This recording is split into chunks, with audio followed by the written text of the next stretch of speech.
Okay, so actually I thought I'd talk about three results, and I guess one common theme is their results that were first done a long time ago, but now they're new arguments to a large extent, certainly with my own result, much better arguments, and also with different aspects.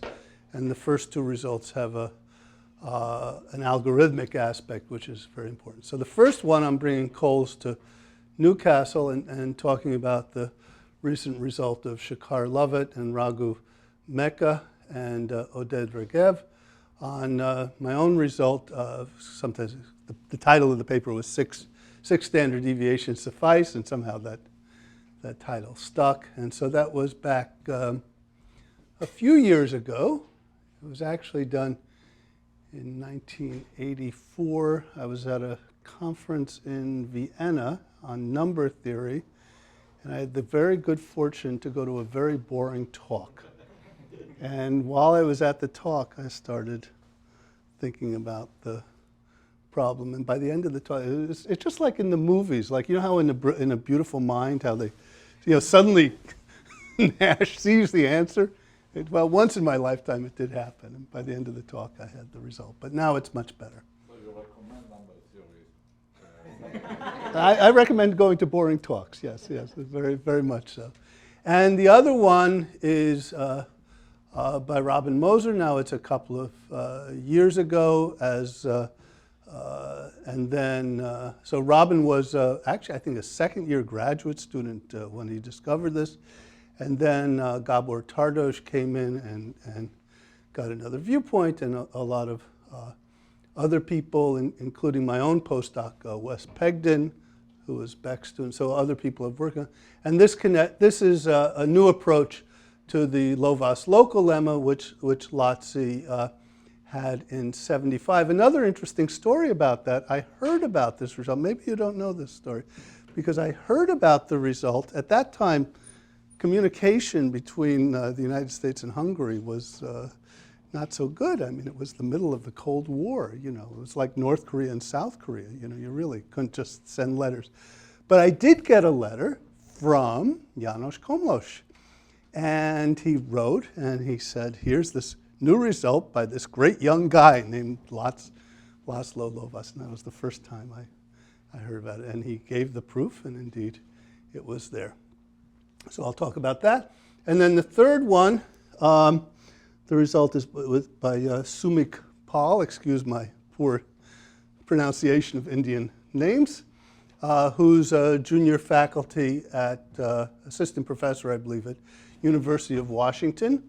And the topic here, C of nk, is the number of connected graphs on n vertices with n minus 1 plus k edges. So k equals 0 is trees, is the classic result of Cayley. And this goes back to for k fixed, it was done by E.M. Wright in 1977. And then the general result was done by Ed Bender and Rod Canfield and Brendan McKay in one of the first issues, I think it was the first issue of the second volume of Random Structures and Algorithms, and we were so happy to get that result. And now Sumik has a new approach to it for some ranges of k, as I'll explain later. So if there's a general theme, one of the general themes is new and better approaches to old results. So I want to start by stealing your thunder and giving you my take on your result. Now, actually, I should say all I have on your result is that Nikhil Bansal sent me an email and gave a rough description. So I hope it's correct. I know your result is correct. I hope that the way I presented it is correct. Okay, so first let me state my result in a somewhat different way than usual, but it will help. So we have some vectors.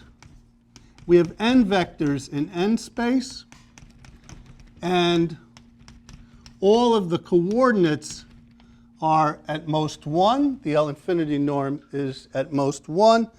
And then the claim is that there exists a plus minus 1 vector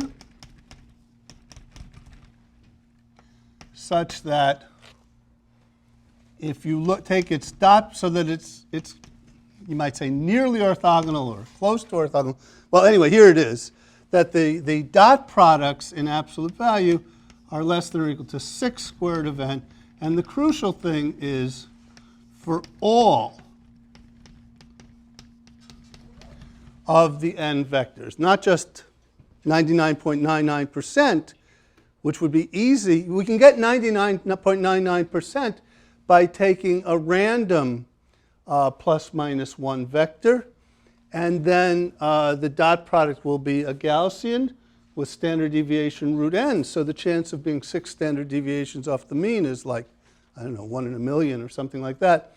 But we want it for everything. So, and if you do that argument, you can do it with an extra polylog term, but we want it without the polylog term. It's crucial. So the whole thing is saving a polylog term. Okay, so here is the new result.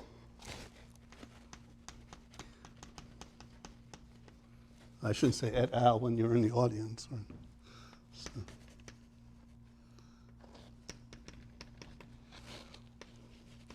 And let me state it in a way. Now, one of the ideas here is we want to get a vector which is plus 1, minus 1. And we think of this as a coloring. In fact, the initial problem was due to, well, who else but Erdős. And you had n sets on n elements, and you wanted a coloring. And the coloring you could think of as a plus minus 1 vector. And each set you could think of as a 0, 1 vector of the incidence in it. And then you wanted a coloring so that all the discrepancies were small. But I'm going to move away from that and look at it in this vector format. Now, one of the ideas is you want this x to be, all the coordinates to be minus 1, plus 1, and there's this idea of floating colors. So what's going to happen is as the process is moving along, the colors are going to move around between minus 1 and plus 1. They never go over minus 1. They all start at 0. There's the values of the vector x. It starts at the 0 vector. It's going to move around, and at the end, all the coordinates will be plus 1, minus 1, and we call that the floating color idea, which has probably, it's hard to say. I like to attribute it to Beck, but you know, it's such a natural idea. But he certainly made use of it very early on. So let me state the thing. Instead of starting at 0, we're going to have some initial vector, and we're going to have m coordinates, and we'll see later how this fits in. And now we're going to have some vectors of Euclidean norm less than or equal, or let me write it this way. The vectors are in Rm, and they're going to be n of them. And their Euclidean norm is going to be less than or equal to 1. And I'm going to think of n as being bigger than m. And in fact, I'm going to just parameterize n to be m times 2 to the k. And actually, the case k equals 0 is important. But to get the full result, we do it for each k. And well, we want to get the xi's to move to the boundary, to plus or minus 1. But since this is a discrete process, we're not going to move them exactly to the boundary, at least not in this argument for it. And so we'll just move it near the boundary. And then at the end, if it's close enough to the boundary, we just round it off to the boundary. So if we make it within 1 over n of the boundary, it's not going to affect this when we round it off, because when we apply it to this result, it won't matter. So we'll call xi borderline. I has nothing to do with the other I. That's right. Call xj borderline if its absolute value is greater than or equal to 1 minus 1 over n. The idea being we'll just stop then, because then the round off, because in the end we're only going to have vectors of length n, so the round off isn't going to have a effect. I mean, this could be improved, but we'll just call it borderline there. And now what we're going to do is we're going to move in steps x initial to x. So the picture is, here's our x initial. It doesn't have to be at the origin, but you might think of it at the origin. But when we wind up in the end using this in the induction, it's somewhere. And we're going to move it around. So it's going to sort of float around.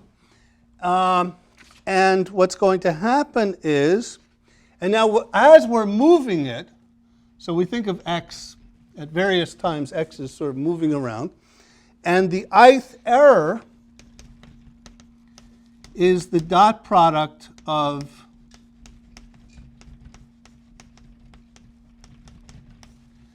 how far we moved with our, so if you like, think of x initial as the zero vector. I mean, if you've just seen this for the first time, just think of it as. An absolute value or not? I'll put the absolute, let me just write it this way. Yeah, I want to write it without the absolute value because it's going to have a Brownian motion to it. And what we're going to do, the claim is that we're going to be able to do this so that m over 2 coordinates are borderline, that is at the end of the process. And we'll stop the process when half of the coordinates become borderline. And the crucial thing is that all of the, now it's the absolute values of the errors are at most some absolute constant. So c is like 3 or something. It's an absolute constant times square root of m. And then an additional factor of square root of n, of square root of k. I guess when k equals 0, it's not square root of 0, but you know, so it's some number. Okay.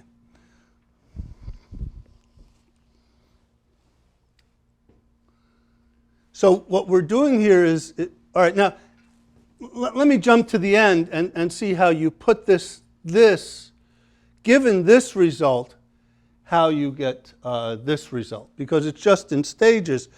You start with an x in n dimension. You start at 0, so none of the coordinates are borderline. And then in phase 1, you're moving around until half of the coordinates become borderline. And then in phase 2, you move around until 3/4 of them become borderline. In phase 3, until 7/8 of them become borderline, etc.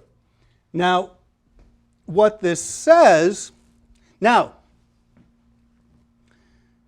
because the original R's had all coordinates at most 1, when you have n times 2 to the minus k, once a coordinate becomes borderline, you don't touch it anymore.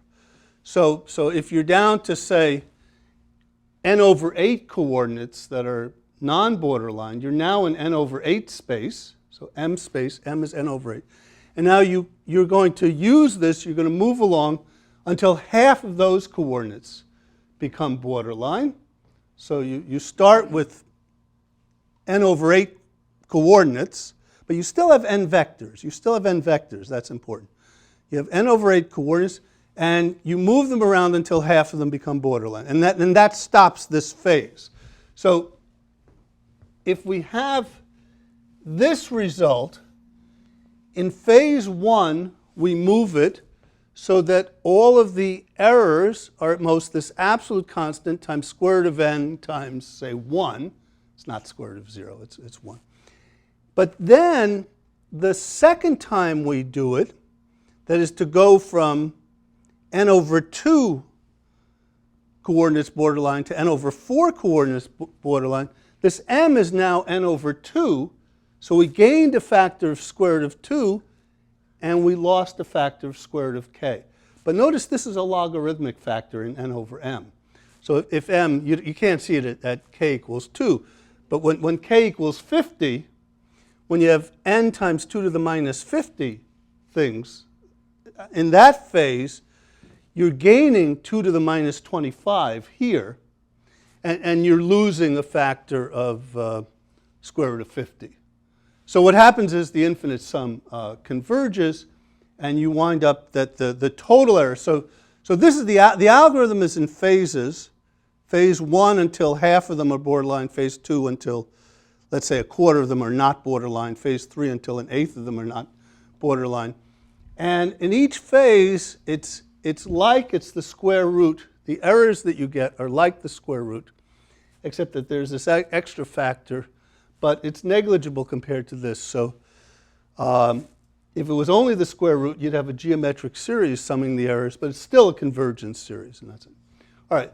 So this is actually what one is going to show, and indeed, think of m equals n because that's the basic idea, anyway. So you just switch from the L infinity norm to that.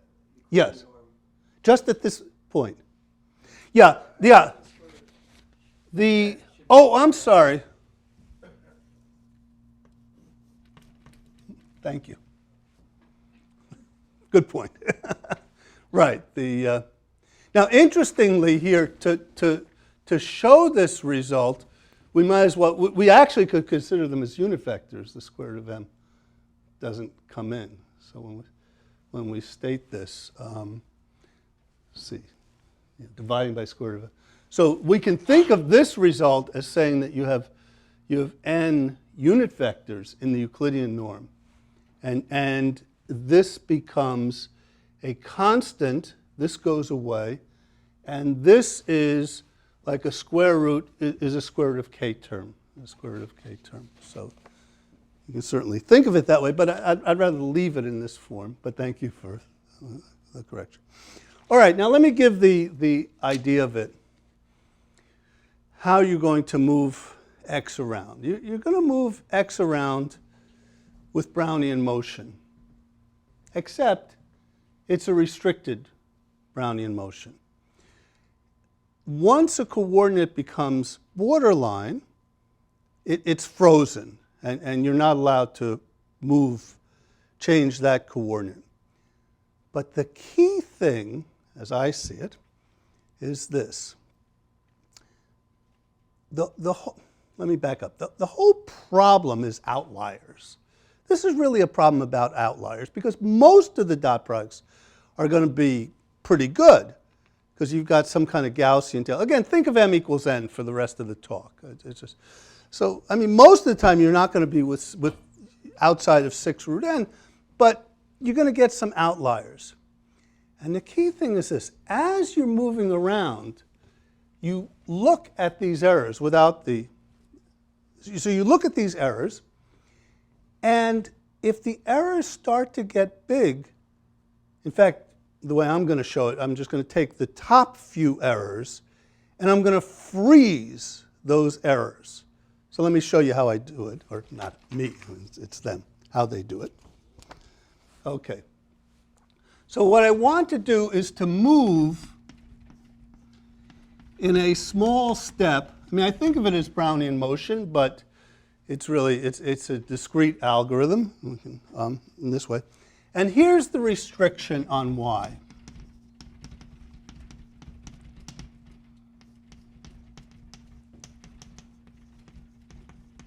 Sorry, yi. This is going to be the movement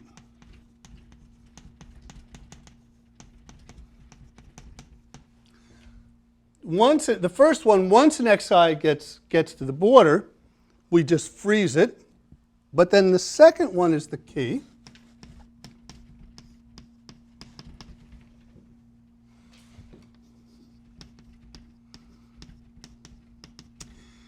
We're going to make it orthogonal to Ri for, let us say, the m over 4 i's with the biggest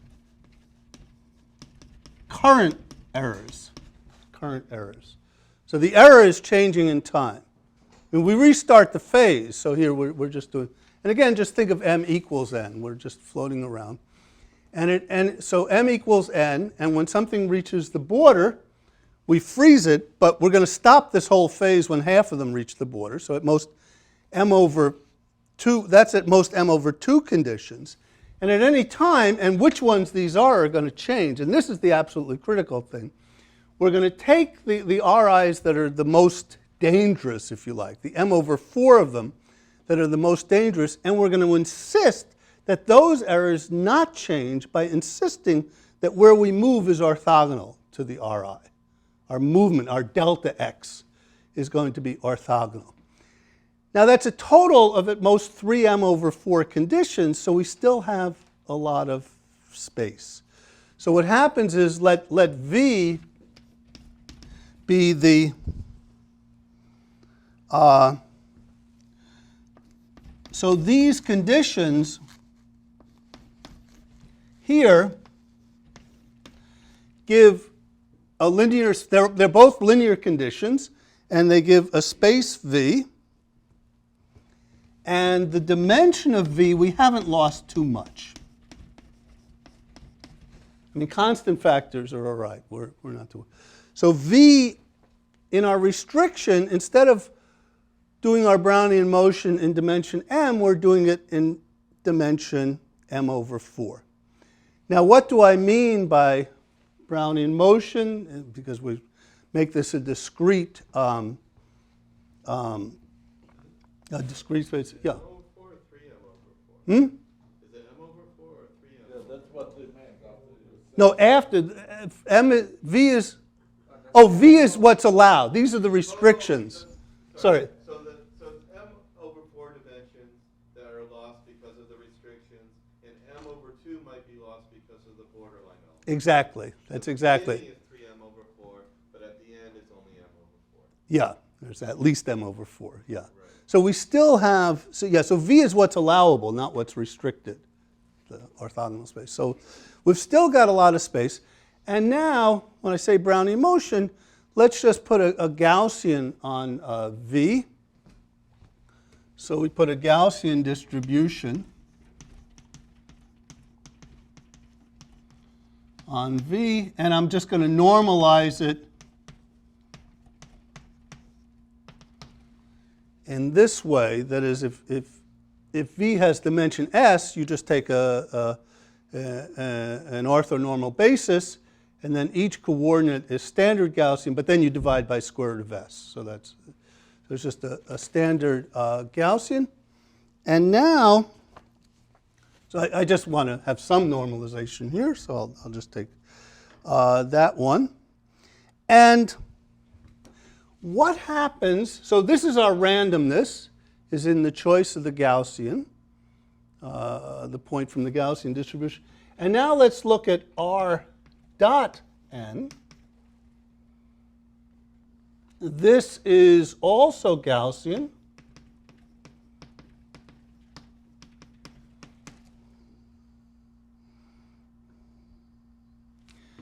With sigma less than or equal to square root of m, because I made the square root of m instead of 1. Actually, now it's handy to make it square root of m. Divided by, because the square root of m, now it's a unit vector.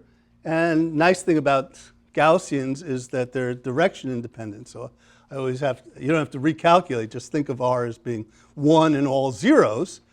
And so r dot n is just the first coordinate, which is Gaussian with standard deviation 1 over the square root of the dimension.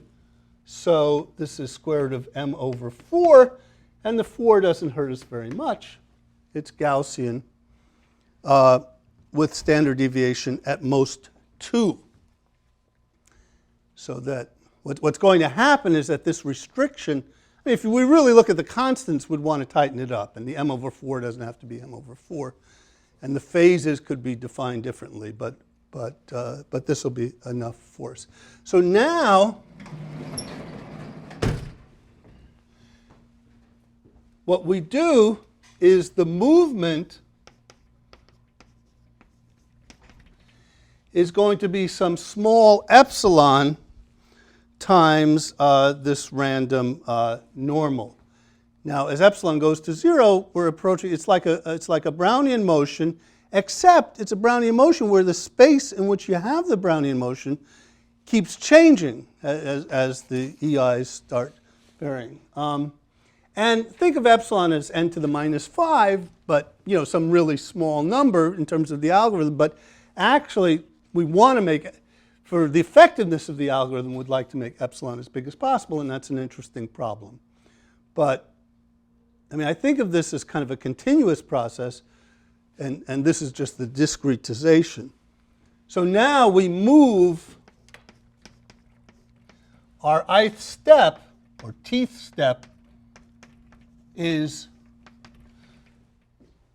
oops, yeah, well, I think I can write it this way. Yeah. All right. So what is the general step?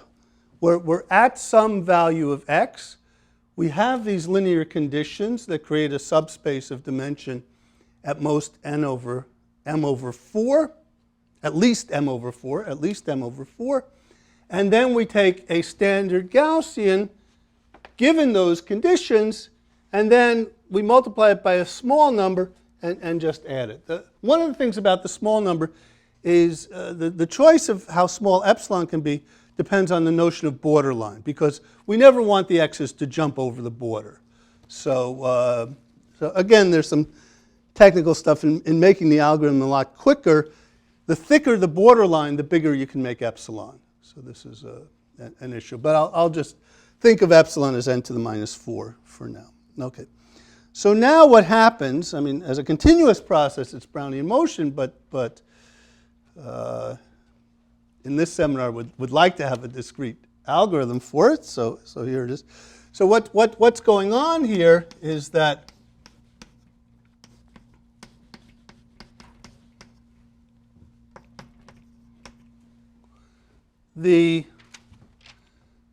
when we add to x epsilon times the standard normal, the square goes up by roughly epsilon squared. Actually, I've had some email with Shakar about this. Pedagogically, what I prefer to add in a condition that y be orthogonal to the original place. It just, because then you're more sure of this. Turns out you don't need it, but it's the way I think of it. Anyway, so this is an expectation, but like I said, if I just added a condition 3 that y was orthogonal to x, which is only one condition, then this would be not only an expectation, but very, it would simply be what is the norm of n, and it's high dimensional, so it's very highly concentrated. So yeah, it's an expectation, but there's a high concentration here. And it turns out you don't have to do that, but I'm going to put it in anyway, because I like it. It's only one condition, because it just helps with the working here to make sure that you're what's happening. So therefore, the number of steps, so now let's say that there are t steps, and I claim that t is less than or equal to 4m to the 1/2 epsilon to the minus 2. You'll recognize the epsilon to the minus 2 is just the scaling factor. Why is that? Because we're starting somewhere inside the unit cube, and we're ending up inside the unit cube. By unit cube, I mean from -1 to +1, not 0, 1. So the total distance we traveled was at most 2 squared of m, so the total distance squared is 2 squared of m, and I forget why the 4 is here. We're increasing the square.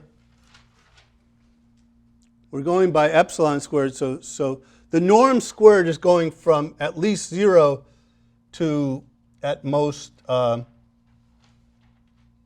most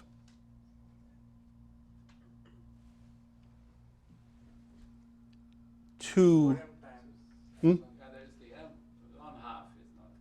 Yeah, there's somehow I'm missing a 1/2. I just think x is. Put it in order. Yeah, okay. That's good. The exponent I don't see, m to the 1/2. Oh, wait, maybe that's right, wait. Maybe I missed. You're going m. It should be m, okay. It's going to work. Let's make it m, okay. That's right, because the final one has norm, has norm square root of it. Think of x as the origin at the beginning. The final x has Euclidean norm square root of m, so the square is m. Yeah, okay. Okay, and the extra factor is just because you might be starting way near one corner and end up in the other corner. So you've got a constant. Hopefully this doesn't knock out the proof, but okay. And now what's happening to the EIs?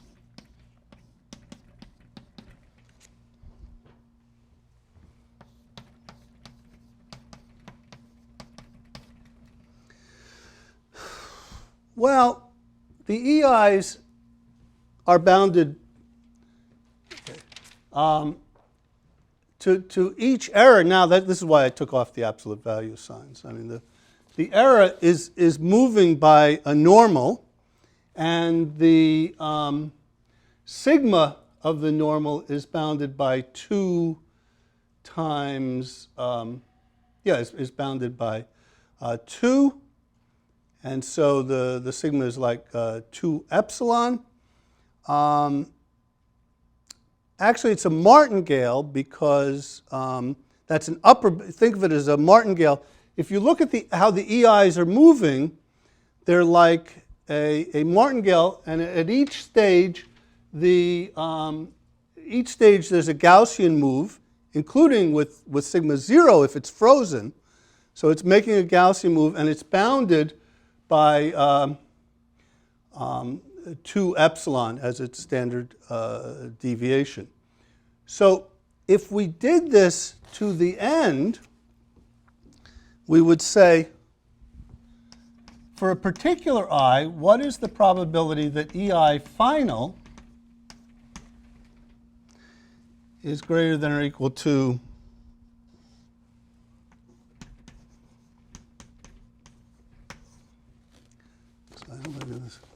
So what you're going to, if this was because of the martingale, because of Azuma's inequalities, you have a tail distribution on the EIs, and this is going down by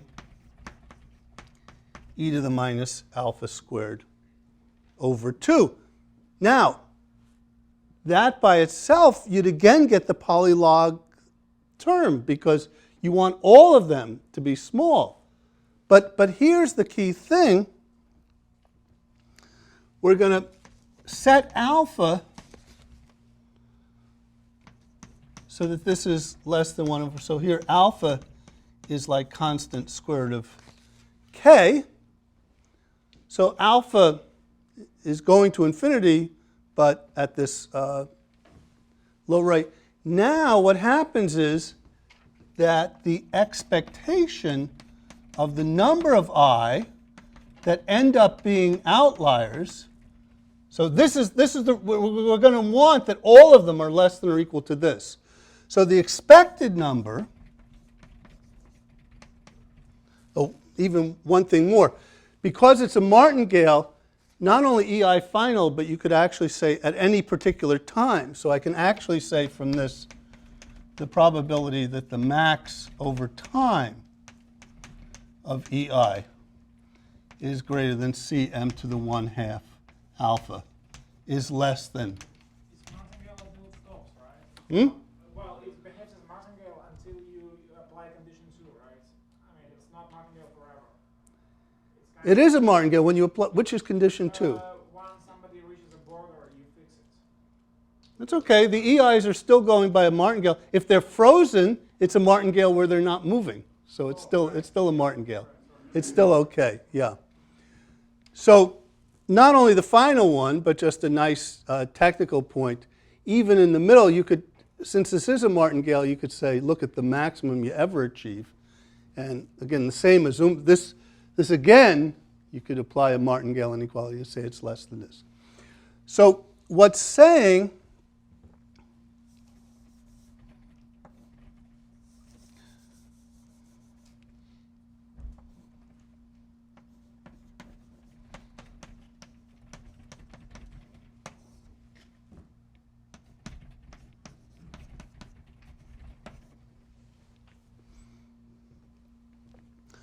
So what's happening is when you apply this process, the expected number of outliers, so an outlier is if it gets bigger than this, and the expected number of outliers is less than m over 4. I mean, we set up alpha to make it less than m over 4.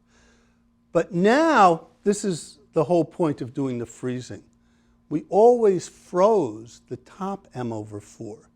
So we have this process, and we know, so let me use Erdős magic. There's some running of this process so that only no more than m over 4 of them ever become outliers. But that means that none of them ever become outliers because the top m over 4 are always frozen. So this is the key thing. You avoid the outliers by freezing the top m over 4. So the way I think of it is you've got these n different Brownian motions, and they're all you have to use expectation because you have no hold on how they're on their lack of independence. Let me just finish. So you have these n different random walks, but at any time you take the m over 4 of them that are the biggest and you freeze them. Yeah, Russell. So we could do it the other way. Yeah. Which is to say, when it reaches Tm to the 1/2 alpha, then we freeze it and argue that because it's a martingale, so then it's a martingale throughout its life. Actually, that's and then we just argue that they're most of them over 4 out. So let me just repeat that for those that didn't catch it. Maybe even a better way to look at it is instead of freezing the top m over 4, only freeze it when it reaches here. And now you say that only a quarter of them are going to be frozen, and then you go back and you get this. And so this is the result. It's when you look at the algorithm, what are the steps of the algorithm? You've got to find an orthonormal. Graham-Schmidt was what it was called when I was in college. I don't know. You have to find the orthonormal basis, and then you have to have a lot of randomness to get the normal distributions and things. But then you move around. So I haven't really gone into the quickness of the algorithm. But let me mention one thing about the quickness of the algorithm, and this I did write to Shakar about. One of the things that's helpful is that you can make the border actually very big. If you make the border 1 over poly, for the original problem, if you make the border 1 over polylog, let's say 1 over log n or something like that, then, and making the border really thick allows us to make the steps really big, because the restriction on the steps is that you don't want to jump over the border. And why can you make the border that thick? Because then, after you've reached the border, then you do a randomized round off. And then you can use standard Erdős magic and do some calculations. And when you round off and all of the numbers are within 1 over polylog of n of 1 or minus 1, and then by randomized round off, I mean, you round off keeping the expectation the same.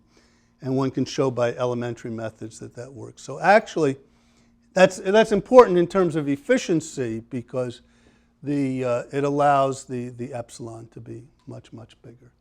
But to me, the key idea is that we're worried about outliers, and so we handle the outliers. They handle the outliers, as I see it, by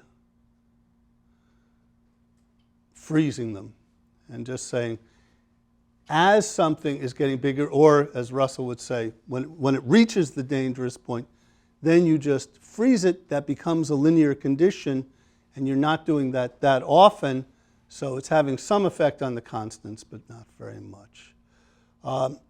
So some historical background. The original proof is very well worth not reading because, I mean, so many better approaches have been done. But then after the original proof, a number of people, especially Ravi Bopanna, came in and gave a proof involving entropy that was very nice, and that's the proof that's in my book with Noga that we use. But it looked as though there was a basic pigeonhole argument that was going on that made it non-algorithmic. And then about 3-4 years ago, Nikhil Bansal came up with an algorithm, but he used our result.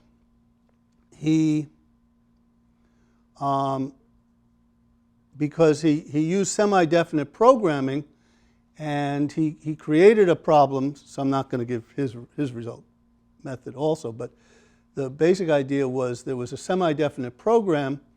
Well, it had a solution in one space because of my result. There was a coloring. There were these values, +1, -1. Therefore, the semi-definite, the relaxation, the vector relaxation was feasible and could be found via semi-definite programming. And then he took the solution to the semi-definite program and he used a random projection a la Gomans and Williamson. But I always like to emphasize it's not just a corollary of the Gomans-Williamson. It really has other ideas to it. So Bansal's result was great, and now this result is great. But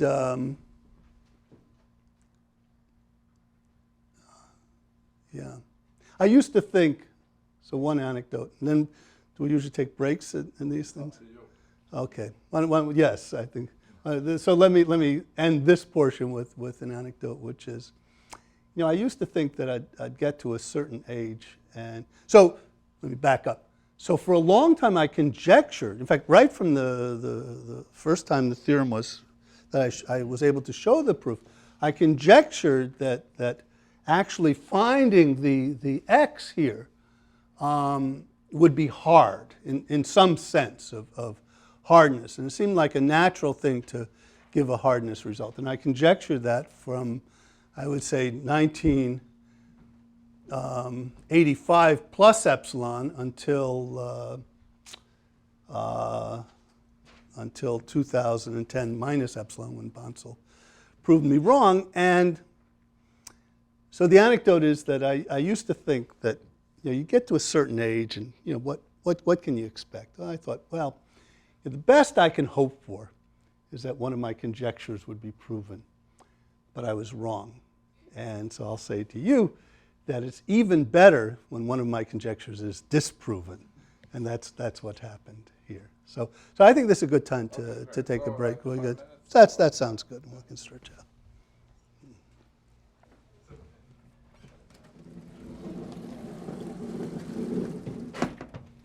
Let's see.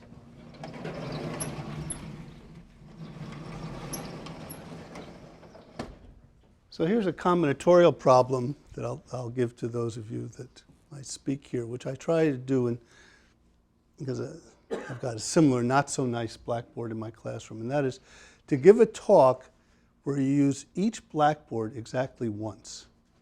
It's a very tricky problem. It's even tricky. Here you have separate parts, but in my classroom the blackboards fold over the other ones, and so it makes it a very difficult combinatorial problem. All right, I think I'm going to skip I'm going to go to part 3, just and leave out the wonderful results of Moser and with Tardosh. And I want to, so this is completely recent. In fact, I think it was Sumek just submitted it to Siam Discrete Math. And so the problem is to enumerate C of nk, which is... This board, even though you want to use every board once, this one is not moving, right? So you cannot keep it visible if you... I didn't say that everything will be visible forever. I know. Yeah, I know. Well, I didn't say I'd be successful either. Yeah. Let's see, can this go underneath? I'd have to be, that one's not moving? I don't think that. Let's see, if I move this one.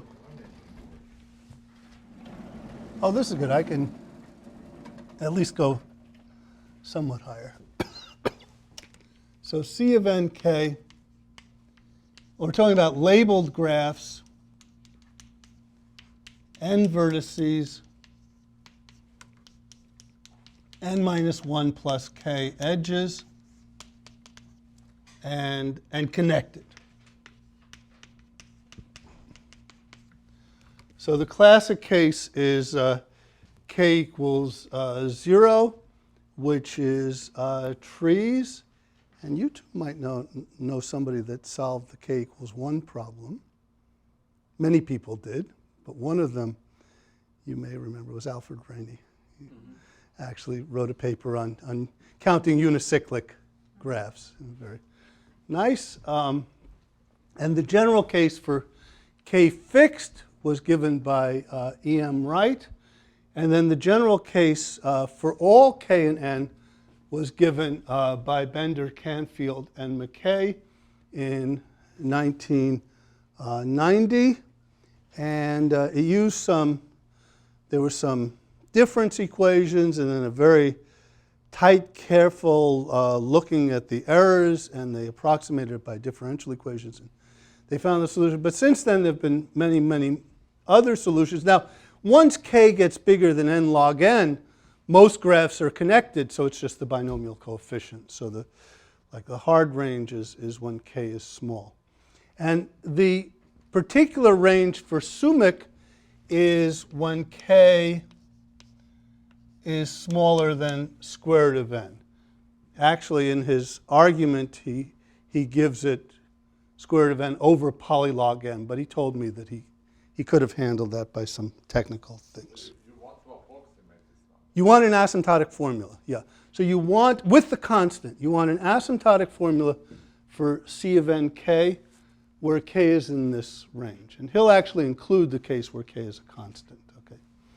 And the interesting thing is that the connection is to Brownian excursions. Okay, so what I'm going to do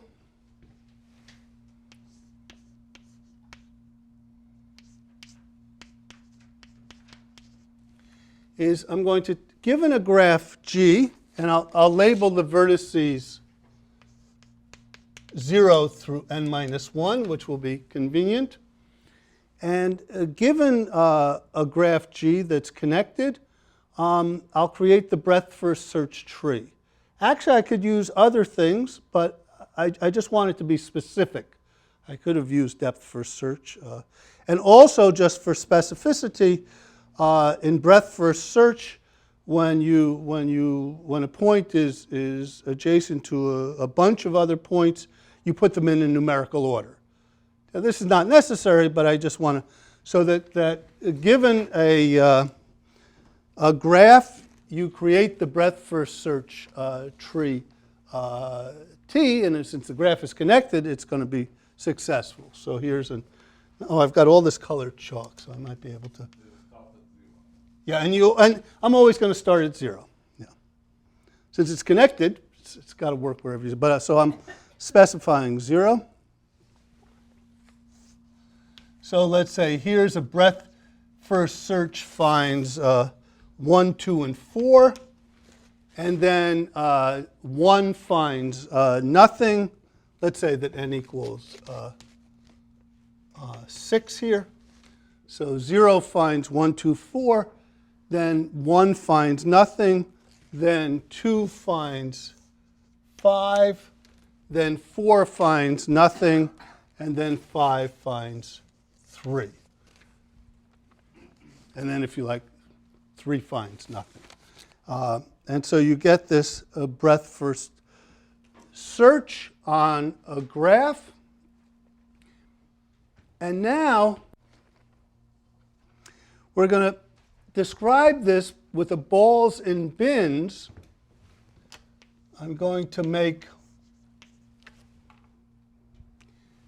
n bins, and actually the last bin is always going to be empty, but it's sort of convenient to write it this way. And the balls are going to be all the vertices except for the root. And I put the ball in the bin, which is the time at which the point is discovered. Where I have to define time, I mean, this time 1 is when vertex 0 is popped. And then so at time 1, 1, 2, and 4 are found. And then at time 2, nothing is found. At time 3, 5 is found. At time 4, nothing is found. At time 5, 3 is found. So, and furthermore, let's define z sub t equal the number of balls in bin T. And furthermore, we're going to look at the size of the Q when we apply this algorithm. So the Q starts out with 1. So what is the Q? It starts out at 0. Then we always pop the top of the Q. It becomes 1, 2, 4. Then we pop it. It becomes 2, 4. Then we pop 2 and find 5. Then we pop 4 and find nothing. Then we pop 5 and find 3. And then the Q becomes empty at this point. So we look at the Q size. The z's determine the Q size. The Q starts at 1. And at each point at time t, you add z sub t points to the Q, but you delete 1. So what happens is that the Q at time t is simple. So Q0 is 1, and the Q at time t, so I'll use Q for Q, convenient. So we're going to have a step size, which is zt minus 1. Now,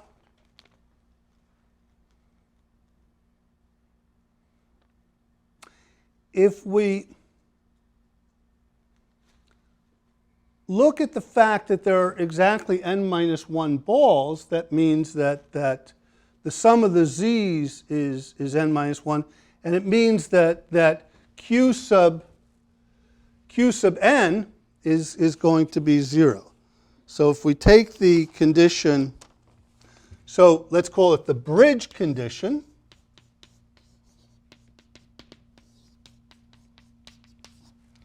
is that q sub n is 0. So here the q function, it starts at 1 and it goes to 3 to 2 to 2 to 1 to 1 to 0. It's like a discrete walk, but we're going to approximate it by a continuous walk in a while. That's going to be the asymptotics. So the bridge condition is that we have that q sub n has to be 0 because we have precisely n minus 1 balls. Now, if you just are throwing n minus 1 balls into n bins, what is the distribution of the numbers z sub t? It's Poisson. It's Poisson. It's really sort of a surprising result if you haven't seen it before. If you let zt be Poisson 1 and let it be II, this is an exact result. Let zt be IID Poisson 1, and then look at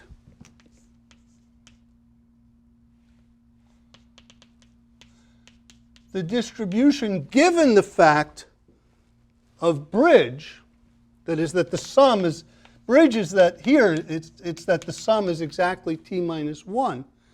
That's exactly what you get. Just look at the numbers. It's exactly what you get The probability of getting values A1 through AT. You got all these factorials, and you got the factorials with the Poisson. And this is precisely the thing. If you haven't seen it before, I shouldn't show. You should check it yourself. It's just. What's the statement? The statement is, it has nothing to do with the rest, except it's critical, but it's an independent thing. I take IID Poisson 1 distribution and take T of them, and then condition on the fact that their sum is T minus 1. So that's a distribution over Z1 through ZT. On the other hand, throw, sorry, this is up to Zn, I should say. On the other hand, take n minus 1 balls and throw them into n bins, and let y1 through yn be how many balls are in each bin. They're exactly the same distribution. The one distribution is can be given by multinomial coefficients.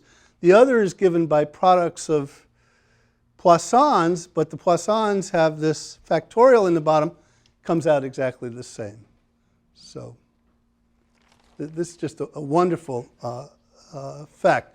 So to talk about the distribution contingent on bridge is to let the z's be Poisson 1 IID, but condition on bridge.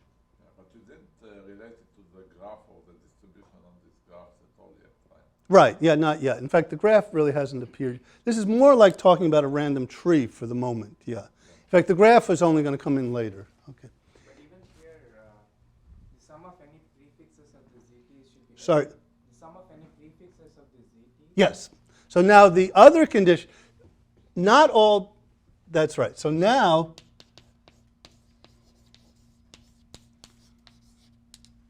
the condition excursion is that bridge holds, and also, as you said, the sum of any prefixes, it's a parking function. But the way I like to think about it is that the q's don't hit 0, except at the end.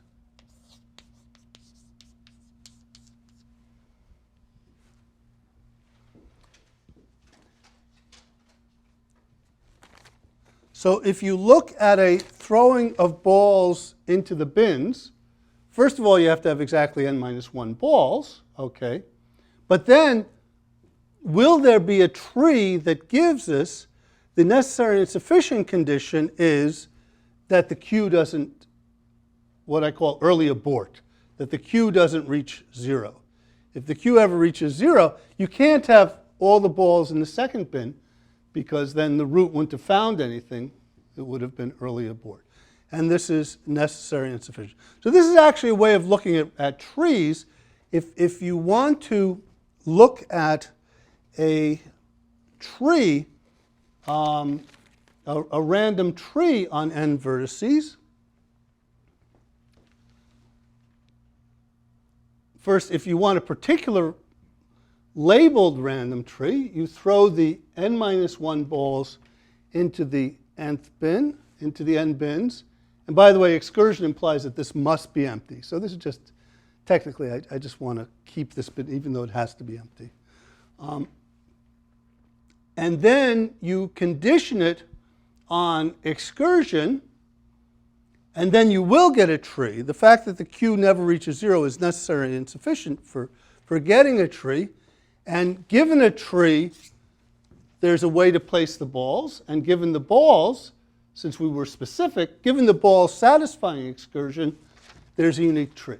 So actually, before we get to counting graphs, this is a way of looking at a random tree. Throw down n balls, n minus 1 balls into the n bins, condition on excursion, and then that gives you, each tree is unique. So that gives you any of the n to the n minus 2 trees equally likely. So that by itself is very, very nice. Okay, now to get to the graphs. Okay, but it's a good place to, something you were, is that okay? Yeah. All right. Now the thing is, It's not so clear how you would implement the condition. I mean, if you want to. yeah, this won't be algorithmic. This is going to be enumerative. Yeah, yeah. That's right. That's right.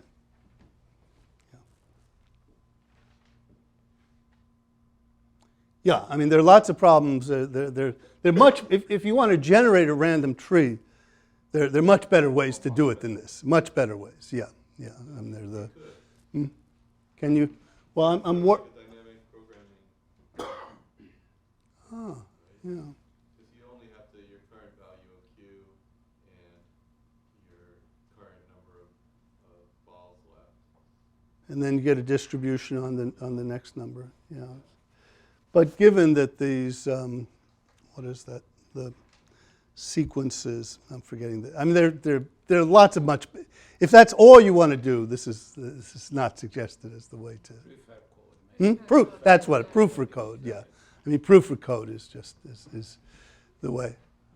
I gave proof for code at Fazakas a couple of years ago. Big success. Yeah. At least I had a good time. All right.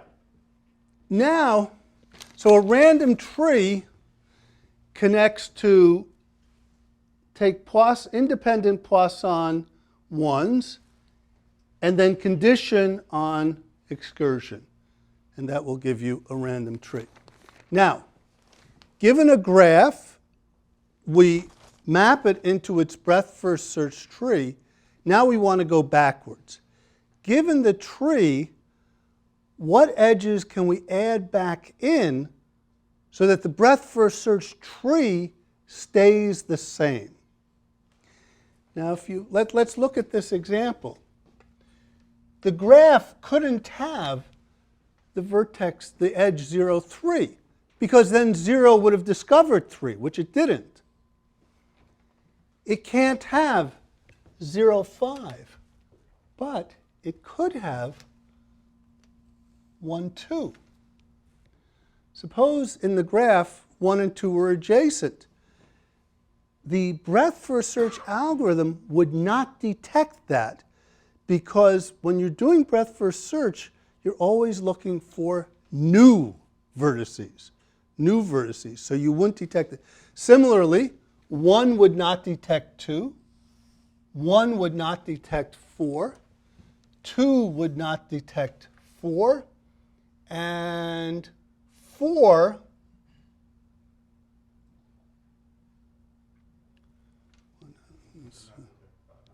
would not detect 5. Right. So if a node was found while you're in the queue, then you can add the edge. Exactly. So if you have a pair of vertices, one of them is popped earlier than the other, because they're popped is the computer science term that it's for taking it off the top of the queue. So one of them is popped before the other, and the necessary and sufficient condition is exactly as Russell said, that what has to happen is that when the first one is popped, the second one is in the queue at that time. And then that would be okay. That edge could be added to the graph, and you'd still get the same breadth-first search tree. I think you mean pushed rather than popped. Okay, I'm only half-time in computer science. Okay, is that pushed or? Pushed is added, popped is deleted. I want to take the top vertex and delete it from the queue.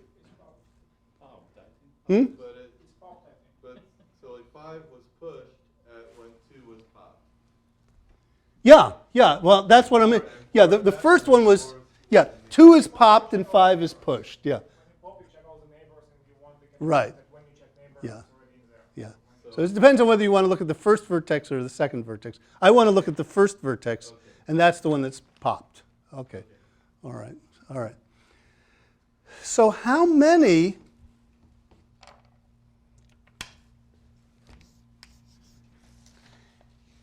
of these blue edges are there? Given the tree, how many blue edges are there? Well, it's the number of pairs where at some time Like if you look at 1, 4, at some time 1 was popped and 4 was already in the queue.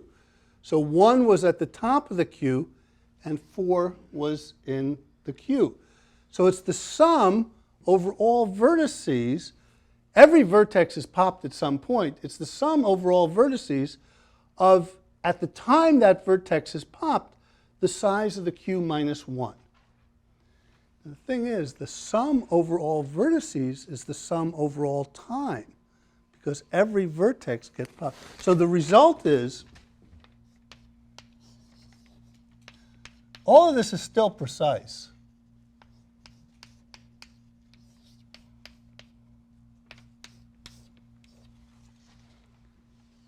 You look at the queue sizes,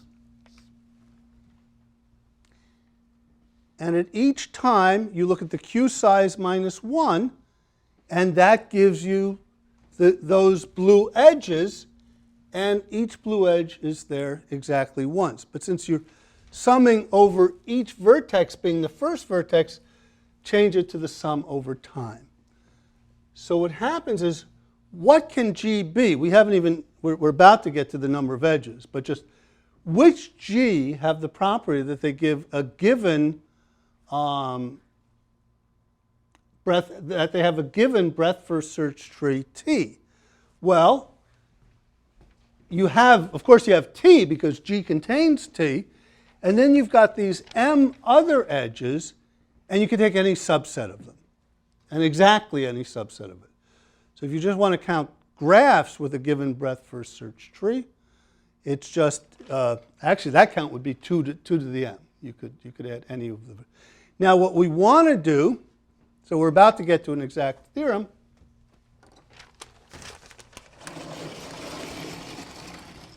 So therefore, the number of G, and let me just, now I'm specifying the number of vertices and the number of edges, such that the breadth first search tree of G is T, is exactly M choose K. M choose K, because you've got these M potential, you've got these M blue edges, and you can take any K of them. But that's all you can do. That's exactly what you can do. So this is still exact. This is still exact. Yeah, is that? Okay. Here I'm specifying that the number of edges is precisely n minus 1 plus k. It's the first time I've done it. So now I'm saying they'll be exactly k. So this might be 0. This might be 0. It could well be.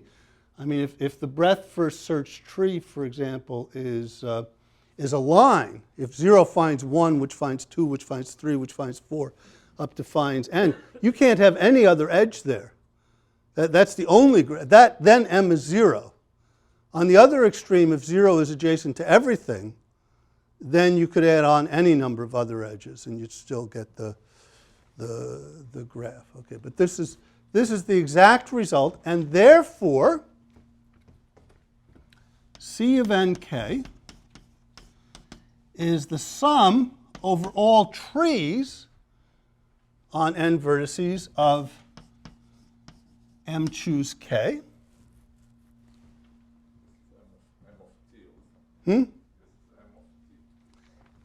Yeah, M depends on the tree. And I should put it here, if you like. Okay.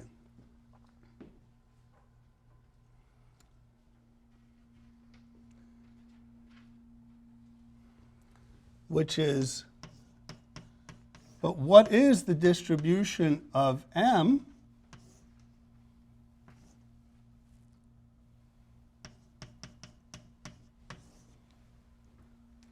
M is a function of the Q's. The Q's are a function of the Z's. The Z's are Poisson 1 IID, and then we condition on excursion. And so times n to the n minus 2 Okay, what do I want to say here? This sum is just the expected value, is n to the n minus 2 times the expected value of this given a random tree.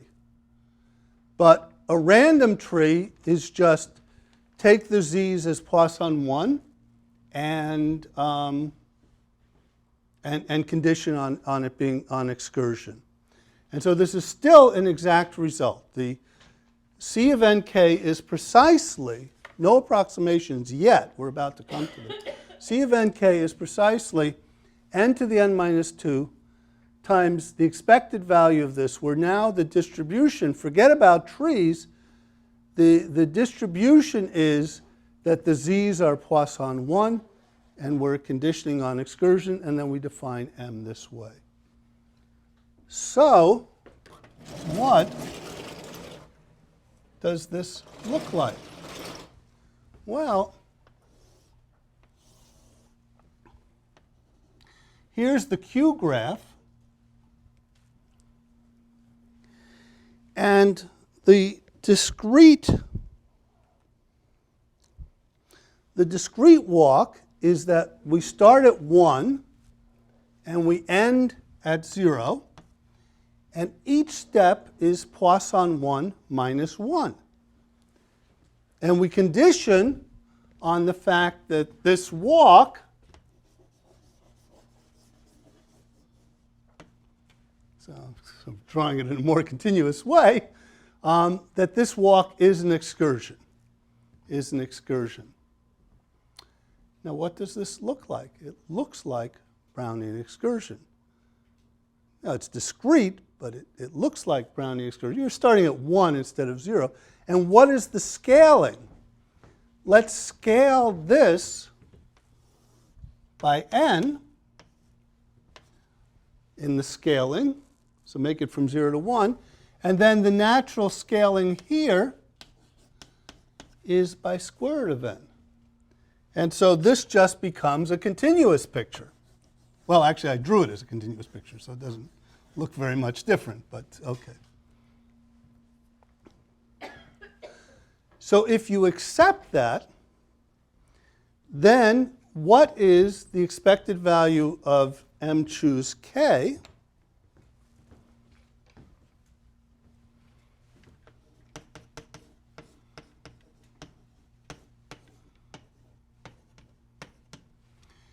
There's a 1 over k factorial. The scaling is going to, and now the m lower k turns out to be m to the k. All these things have to be proven, but if you look at the rough size of m, at least in this range, it's such that m lower k and m to the k are pretty close. So it's like m to the k, but m, I like to put double squiggle, meaning that has no formal definition. It means m is sort of like, I don't mean, so now I'm in the land of approximation. M is sort of like,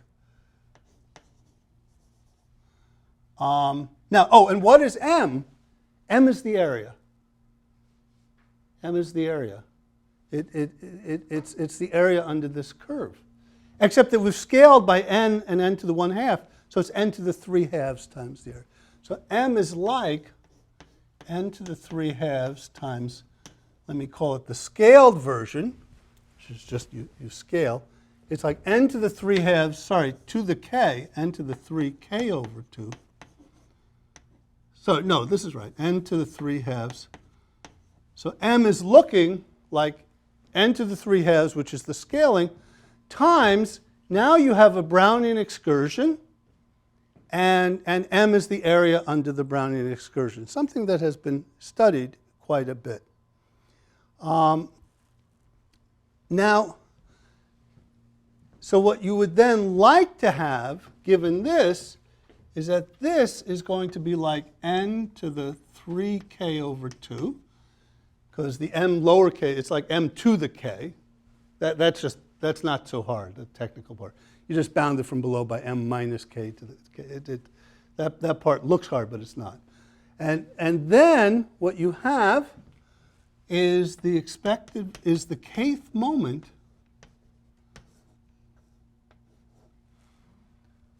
of the Brownian excursion. And in fact, this gives the right constants, and this was known some time ago. That is, so what E.M. Wright showed was that C of nk is, for fixed k, is n to the n minus 2 times n to the 3k over 2. Each additional edge gives a factor of n to the 3 halves. Very non-obvious fact, but that comes out of this. And then furthermore times a constant, and Wright found the constants in a different way, looking at some things, but then it was seen that those constants are the moments of this classical problem, the area under a Brownian excursion. But what about the condition you said? If a Brownian excursion module of this condition, right? Those conditions are excursion. Oh, You see, this condition is that you end up at 0, and this condition is that you stay above 0. So it's exactly, but one's discrete and the other's continuous. Now, one of the questions here, the question when I spoke to Sumik about this, is that this is all well and good, and for k fixed, it's one thing, but what if k is going to infinity? Oh, and sorry, and why is it Brownian excursion? Sorry, I left out a crucial thing. You didn't really define Brownian. Yeah, I don't want to do that, but let me say why it's Brownian excursion without defining it. So, if you look at a single step in the discrete walk, it's Poisson 1 minus 1. And the thing about Poisson 1 minus 1 is it has 0 drift, and its variance is 1. So if you just look at its mu and its sigma squared, it's like flipping a coin. And a Brownian walk is as if you just flipped coins and looked at the sum. And now you condition on the fact that you end up back at 0. And a Brownian excursion is, it's an infinite object, so it's over these infinite paths, so defining it is not so easy. But as a discrete thing, think of just flipping coins and looking at the walk, but condition on the fact that you return to 0 at time n, and that you've stayed above 0. And then go to the limit and scale it appropriately, and you'll get a thing over the curves. And that's what's called Brownian excursion. So it's just the limit of this discrete It's- coin toss in the process. Yeah, but there's some people in probability that would say this discrete thing is just a discretization of the real thing. So Don't they call it Brownian bridge? I'm always confused about which. One is that you end up at 0, and the other is that you end up at 0 and stay above 0. First time it hits 0, so that, All right, I'll have to, sorry. Yeah, is that right? I always get confused between these two things. So let me say as long as you're consistent. all right. What I'm saying is I'm requiring that it hits 0 at time n for the first time. It does hit 0 at time n and for the first time. So the step size, each small step size has mean 0 and variance 1. Now the notion then is that in the limit, it doesn't really matter which distribution you have, whether it was just equally likely plus 1 or minus 1, or whether it was Poisson 1 minus 1. You can make the calculation. Poisson 1 minus 1 has mean 0 and variance 1. And sort of the sense is that if that's the step, when you look at the large picture, it's going to look the same. And then there are other points, which is, this is discrete, and also it starts at 1 instead of 0, so you'd like to say these are negligible. But it turns out the real problem is you're looking at ultra-high moments. You're looking at ultra-high moments. So what happens when k approaches infinity? And so the question I talked to Sumik about, and we knew the answer because of the results of Bender, Canfield, and McKay, because, see, this is an equality, so we actually know what the final answer is going to be. For how long, if you want to look at this approximation by the kth moment of m, and suppose k is going to infinity with n, for how long does this approximation of this discrete thing by this quantity, for how long does it hold up? I mean, if n is fixed and then k was much, much larger than n, it wouldn't hold up at all because for n fixed, in the actual excursion, there's a maximum place you reach. So you're, and yet in the Brownian excursion, you might go above that, and if you take a super ultra high moment, those would come into play.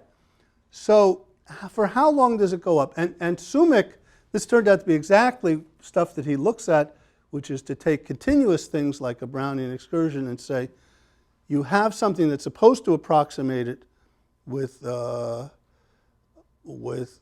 discrete thing that's supposed to approximate it.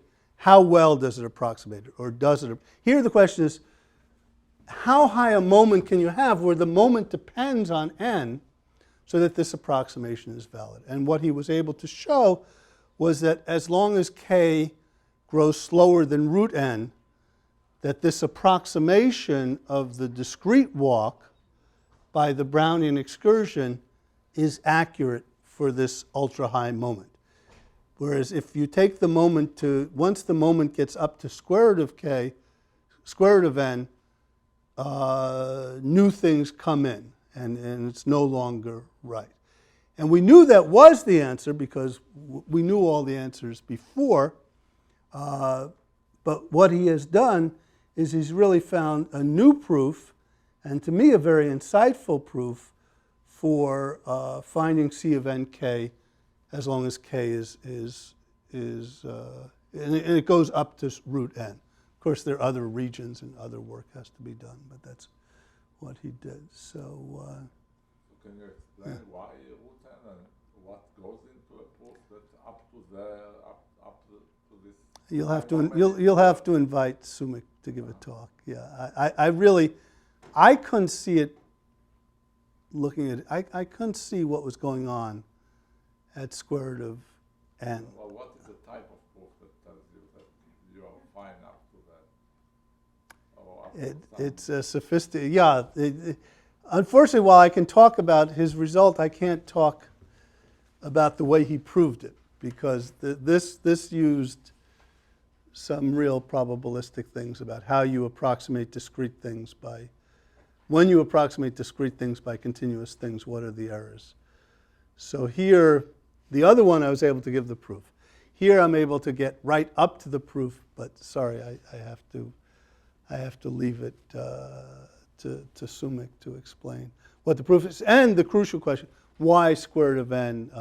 What is the nature of the barrier when you reach square root of n? Which I mean, I can see some barriers are coming in. As the moment gets higher and higher, you have a discrete walk. You're approximating a continuous walk by a discrete walk. If the moment gets super high, you're just looking at the max. And so nevertheless, they are able in the previous proof to get to n log n, which is above n. Oh, they did. Okay, but they didn't use this method at all. They used completely different methods. But the answer is, yeah. So no, they were using a completely different methodology. So just to say a few words of the history, and then maybe that's enough for today, is that C of nk actually has a long history. After Bender, Canfield, and McKay, there were several other people that had different approaches. I have a paper with Remco van der Hofstad.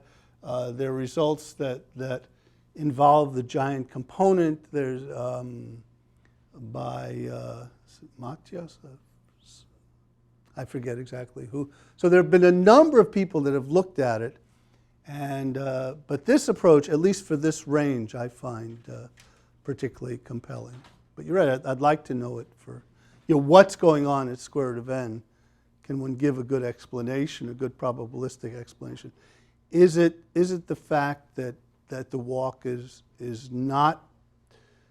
Poisson 1 minus 1, and so the third moments are coming in, or I don't know what it is. I mean, see, if all the steps were Gaussian 1, then you'd be a lot closer. You'd be closer to. But I'm sorry, I don't know the answer. Good question. But I decided I'm not going to do the 2 hours. I'm going to do 2 out of 3. So yeah. Thanks. Okay. Thank you.